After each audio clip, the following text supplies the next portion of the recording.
Hey guys, chapter 9 continued. Madam Hooch was bending over Neville, her face as white as his. Broken wrist, Harry heard her mutter. Come on, boy. It's all right. Up you get. She turned to the rest of the class. None of you is to move while I take this boy to the hospital wing. You leave those brooms where they are and you'll be out of Hogwarts before you say Quidditch. Come on, dear. Neville, his face tear-streaked, clutching his wrist, hobbled off with Madam Hooch, who had her arm around him. No sooner were they out of earshot than Malfoy burst into laughter. Did you see his face? The great lump? The other Slytherins joined in. Shut up, Malfoy, snapped Paddle. Ooh, sticking up for Longbottom, said Pansy Parkinson, a hard-faced Slytherin girl. Never thought you'd like fat little crybabies, Parvati. Look, said Malfoy, darting forward and snatching something out of the grass. It's that stupid thing Longbottom's Gran sent him. The Remembrall glittered in the sun as he held it up. Here, take a look at this.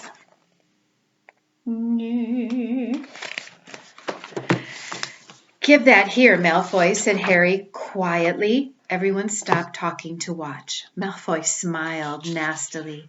I think I'll leave it somewhere for Longbottom to collect. How about up a tree?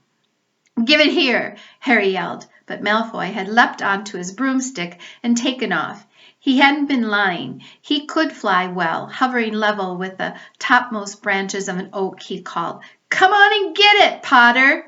Harry grabbed his broom. No, shouted Hermione Granger. Madam Hooch told us not to move. You'll get us all into trouble. Harry ignored her. Blood was pounding in his ears. He mounted the broom and kicked hard against the ground, and up he soared. Air rushed through his hair, and his robes whipped out behind him. And in a rush of fierce joy, he realized he'd found something he could do without being taught. This was easy. This was wonderful. He pulled his broomstick up a little to take it even higher, and heard screams and gasps of girls back on the ground, and an admiring whoop from Ron. He turned his broomstick sharply to face Malfoy in midair. Malfoy looked stunned. Give it here, Harry called, or I'll knock you off the broom. Oh, yeah, said Malfoy, trying to sneer but looking worried. Harry knew somehow what to do. He leaned forward and grasped the broom tightly in both hands, and it shot towards Malfoy like a javelin. Malfoy only just got out of the way in time. Harry made a sharp about-turn and held the broom steady. A few people below were clapping. No, Crabbe and Goyle up here to save your neck, Malfoy, Harry called. The same thought seemed to have struck Malfoy. Catch it if you can, then, he shouted, and he threw the glass ball high into the air and streaked back towards the ground. Harry saw, as though in slow motion, the ball rise up in the air and then start to fall. He leaned forward and pointed his broom handle down. Next second, he was gathering speed in a steep dive, racing the ball. Wind whistled in his ears, mingled with the screams of people watching. He stretched out his hand. A foot from the ground, he caught it, just in time to pull his broom straight, and he toppled gently on the grass with the Remembrall clutched safely in his fist. Harry Potter! His heart sank faster than he'd just dived.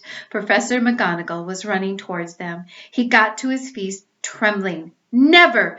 In all my time at Hogwarts! Professor McGonagall was almost speechless with shock, and her glasses flashed furiously. How dare you! Might have broken your neck! It wasn't his fault, Professor. Be quiet, Miss Patel. But Malfoy, that's enough. Mr. Weasley, Potter, follow me now. Harry caught sight of Malfoy, Crabbe, and Goyle's triumphant faces as he left, walking numbly in Professor McGonagall's wake as she strode towards the castle. He was going to be expelled, he knew it. He wanted to say something to defend himself, but there seemed to be something wrong with his voice. Professor McGonagall was sweeping along without even looking at him. He had to jog to keep up. Now he'd done it. He hadn't even lasted 2 weeks. He'd be packing his bags in 10 minutes. What would the Dursleys say when he turned up on their doorstep? Up the front steps, up the marble staircase, inside, and still Professor McGonagall didn't say a word to him. She wrenched open doors and marched along corridors with Harry trotting miserably behind her. Maybe she was taking him to Dumbledore.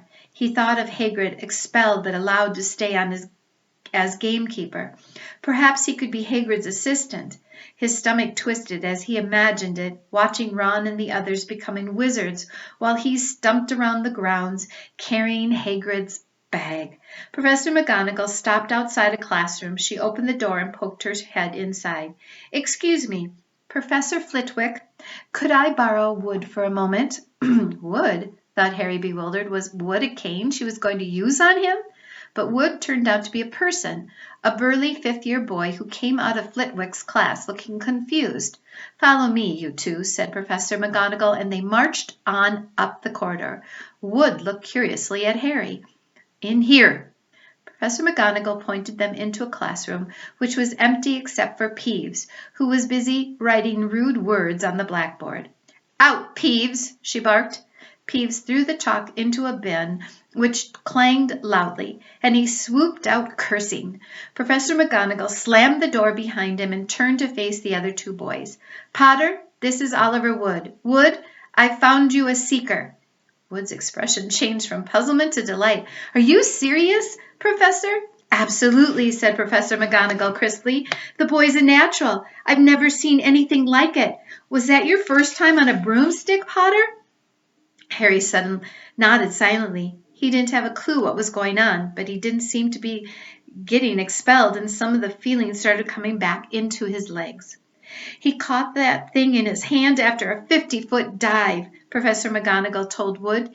"Didn't even scratch himself. Charlie Weasley couldn't have done it." Wood was now looking as though all his dreams had come true at once. "Ever seen a game of Quidditch, Potter?" he asked excitedly. "Wood's captain of the Gryffindor team," Professor McGonagall explained. "He's just the build for a seeker, too," said Wood, now walking around Harry and staring at him. "Light, speedy. We'll have to get him a decent broom, Professor. A Nimbus 2000 or a Clean Sweep 7, I'd say. I shall speak to Professor Dumbledore and see if we can't bend the first-year rule. Heaven knows we need a better team than last year. Flattened in that last match by Slytherin. I couldn't look Severus Snape in the face for weeks." Professor McGonagall peered sternly over her glasses at Harry. "I want to hear you're training hard, Potter, or I might change my mind about punishing you." Then she suddenly smiled. "Your father would have been proud," she said. "He was an excellent Quidditch player himself." "You're joking!" It was dinner time, and Harry had just finished telling Ron what had happened when he'd left the grounds with Professor McGonagall. Ron had a piece of steak and kidney pie halfway in his mouth, but he'd forgotten all about it. "Seeker?" he said. "But first years never.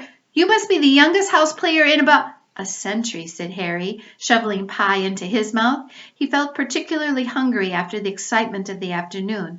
"Wood told me." Ron was so amazed, so impressed, he just sat and gaped at Harry.